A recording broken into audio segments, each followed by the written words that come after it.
It's a pleasure to be here. I've greatly enjoyed listening to the other talks, and it's an honor to be among such an impressive group of speakers. I've been teaching at the university level for 22 years. I've had the good fortune and privilege to study and teach at several great universities here in the United States, both public and private. I was an English major as an undergraduate, and I worked in publishing for 3 years before returning to graduate school. My own experience of a liberal arts education was deeply rewarding. I don't think that would come as any surprise, but I've been really impressed by the testimonies today that I think show that a liberal arts education is deeply rewarding whether or not one ends up inside or outside of academia. But I'm not going to talk to you today about my own liberal arts education. I don't think it would be very hard to imagine the ways in which it informed my career choice or enhances my career practice.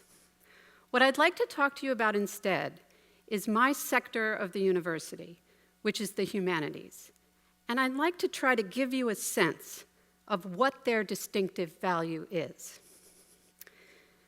In the last couple of decades, humanities professors have felt an increasing pressure to justify what they do, to defend and explain the humanities. Why is this the case? What are the factors that have contributed to this situation? Well, I'm going to single out 3. There are many factors, but I'm going to single out 3 that I think are quite important. And then I'm going to move to discuss the response that humanities scholars have made to this challenge. So just to start with the factors and provide a little context. The first factor, and I think the most important, is a practical and economic one. And people have referred to it today in their talks. Is it practical to get a degree in the humanities? And more specifically, will it help you to get a job? Everybody's familiar with the parental dinner table question, asked with a mixture of fear and anxiety. But what will you do with an English major? And it does speak to a real concern. Again, is this, we're spending a lot of money on your education, or you're taking on a lot of debt, and is it going to give you the financial stability that you need? Is it going to translate easily into career skills? So that's the first factor. I just want to point out in relation to that factor that there's an increasing trend in the universities towards pre-professional and practical majors like business and communications. This trend is pulling majors away not only from the humanities, but also, it should be noted, from the natural sciences. So this is a broad issue, and I think we need to some degree, resist this trend.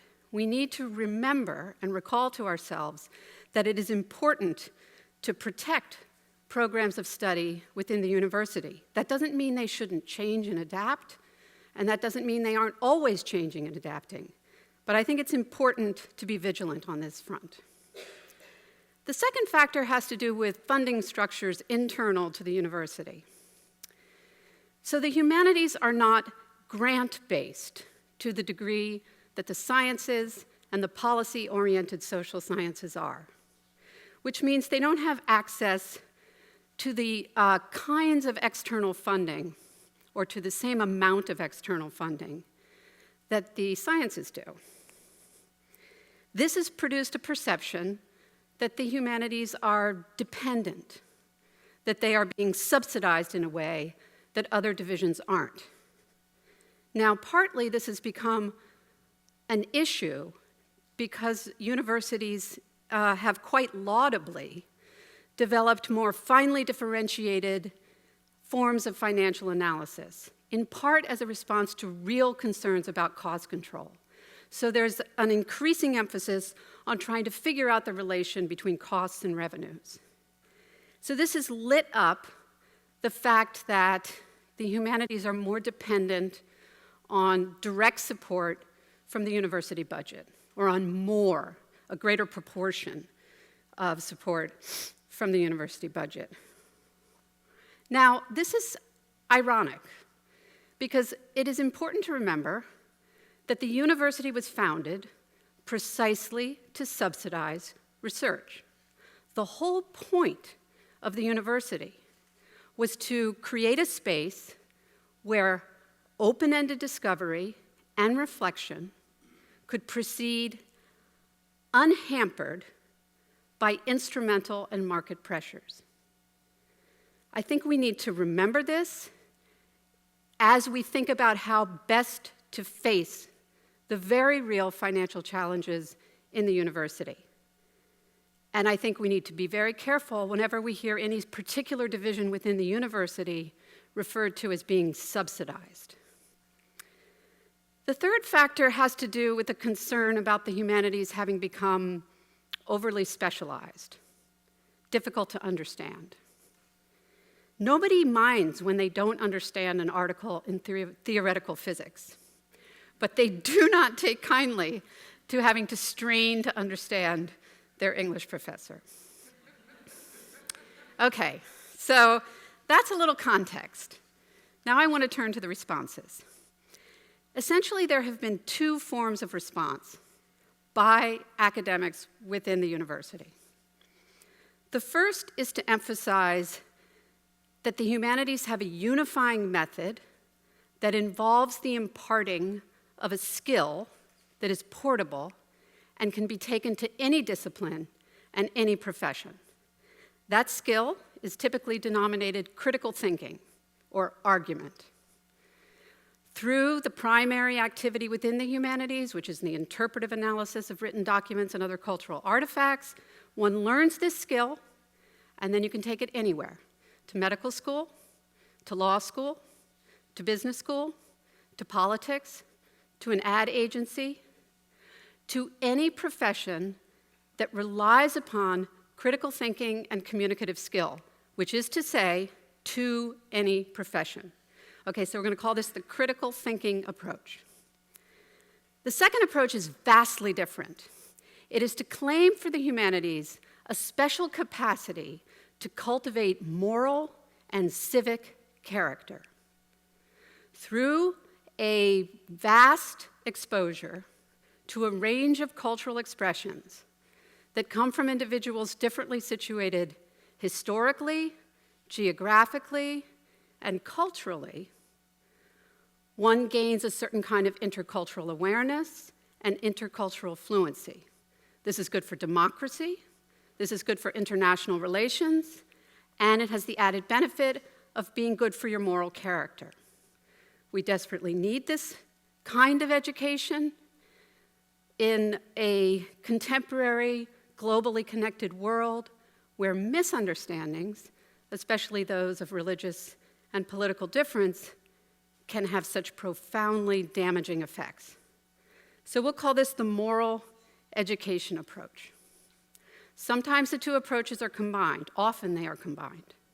Critical thinking helps you take distance on your cultural assumptions and helps you to develop intercultural fluency. Intercultural awareness exposes you to a greater range of communicative styles and frameworks of understanding, and it hones your critical thinking skills.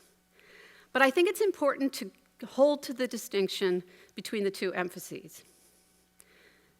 The critical thinking approach partakes of a certain science envy in its emphasis on method. The moral education approach can start to make the humanities classroom sound a little bit like church, as though going to a humanities class is a way to attend to your civic soul. So I think both of these approaches are making important contributions to our understanding of the value of the humanities. But I want to offer a crucial correction here because I think there are limitations in each of these two emphases.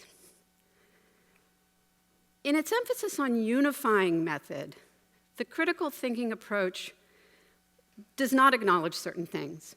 First of all, there's a multiplicity of methods in the humanities, and they grow out of sophisticated methods of analysis, and that's part of the reason why it can be a little hard to understand advanced scholarship in the humanities. But I think that's fine. It's advanced scholarship. The other problem with the critical thinking approach is that every discipline relies on critical thinking. So the question becomes, well, what special claim are you making for the humanities when you say that it employs critical thinking? I also think that the emphasis on a skill, on a portable skill, buys into the technical and pre-professional emphases in the current culture. So that's the limitations or the cautions around that particular approach. The moral education approach can start to sound pious and sentimental, again, as though the humanities will make you a better person. And it also plays into the fear that individual humanities professors are using the humanities classroom to inculcate their own preferred values. So here's the main point I want to make here today. The humanities do not directly impart value.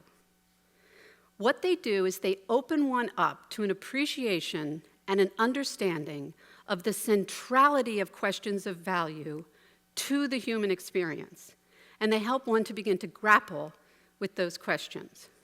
So works in the humanities involve diverse forms of individual and collective self-understanding. When we study those works, we appreciate their formal and artistic qualities, we appreciate their intellectual force and their cogency, but we also inevitably take on their orienting values and frameworks of understanding as we try to assess, understand, and judge them. From the 19th century novel that tries to register the effects of industrialization and modernization on human lives, to the historical account of religious difference, to the philosophical account of moral deliberation and the limits of moral agency, works in the humanities make knowledge claims on the one hand, but they also project values. Values about what makes life meaningful and how one might judge the worth and dangers of various human endeavors. Individual works in the humanities do project specific values, but the humanities as a whole do not. Rather, they engage in what the German sociologist Max Weber referred to in a different context as clarification. In assessing works in the humanities, one comes to a better understanding of what one values and how, given what one values, one can make any number of practical and ethical decisions that come up in any life, in any profession, and in any society. So the humanities don't really impart a specific skill. They help one to develop and integrate a fundamental practice into one's life. If the dinner table question was not, but what will you do with an English major? Or how do you plan to earn a living? But rather, what kind of life do you find meaningful or valuable? And what books or works of art or college classes helped you to figure that out? Then one might begin to understand what one does with a humanities major. And there's an added benefit. Dinner conversation might become more interesting, too. Thank you.